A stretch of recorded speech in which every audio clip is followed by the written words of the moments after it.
ভাইরা, আমি সবসময় আমাদের জীবনের শেষ নিয়ে কথা বলি। তাহলে আজ আমি আপনাকে এটা ব্যাখ্যা করছি। যদি আপনি পাপ করে মারা যান, আর এমন কিছু মানুষ আছে তা আগুন নিয়ে খেলছে, যদি আপনি ইতিমধ্যেই ওই দুর্ঘটনায় মারা যেতেন একটা ছিটকে পড়া বুলেট থেকে, নাকি হার্ট অ্যাটাকেও, তাহলে সব শেষ। আপনি মারা গেছেন, আর কিছুই করার নেই। যদি আপনি পাপে মারা যান, আপনি উপরে যাবেন না, বরং নিচে যাবেন, আগুন ও গন্ধকের হ্রদে, নরকে। আপনি কখনোই এখান থেকে বের হতে পারবেন না, কারণ এটা একটা অন্তহীন অতল গহ্বর। আজ থেকে লক্ষ লক্ষ বছর পরেও আপনি এখানেও যন্ত্রণায় পতিত হবেন। কিন্তু যদি আপনি ধার্মিক বলে মারা যান, যদি আপনি যিশুকে গ্রহণ করে থাকেন এবং তার সাথে এক হয়ে থাকেন, ঈশ্বরের সাথে কথা বলে আপনি ঘুমোতে যান না, ঈশ্বরের সাথে কথা না বলে আপনি ঘুম থেকে উঠবেন না, তার নির্দেশে না চেয়ে আপনি কিছুই করবেন না। যখন আপনার এই পৃথিবী থেকে চলে যাওয়ার সময় আসে, এবং অবশ্যই কিছু মানুষ এখান থেকে 100 বছরের বেশি সময় বেঁচে থাকতে পারে, কিন্তু আপনাকে এখন ক্ষমা করা যেতে পারে, কারণ যখন আপনার সময় আসবে, আপনি সর্বোচ্চ শ্রেণীতে, ঈশ্বরের স্বর্গে, যেখানে আপনি অনন্ত আনন্দে বাস করবেন।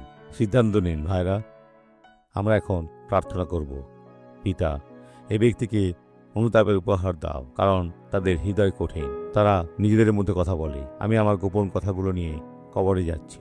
বেচারা, তারা অতল গহরে যাচ্ছে, তারা নরকের দিকে যাচ্ছে। হে ঈশ্বর, এই হৃদয় থেকে এই মন্ত্রটা দূর করো। এই পুরুষ এবং মহিলা দেখাশোনা করো যারা কাঁদছে, এই বলে আমাকে ক্ষমা করো। আমি তোমার পরিত্রাণ চাই। তুমি আমাকে আমার মুক্তি দিয়েছিল যখন আমি 6 বছরের বয়সে ছিলাম। এখন তাদের দাও পিতা। আমি আপনাকে আশীর্বাদ করছি। যিশুর নামে সংরক্ষিত হন।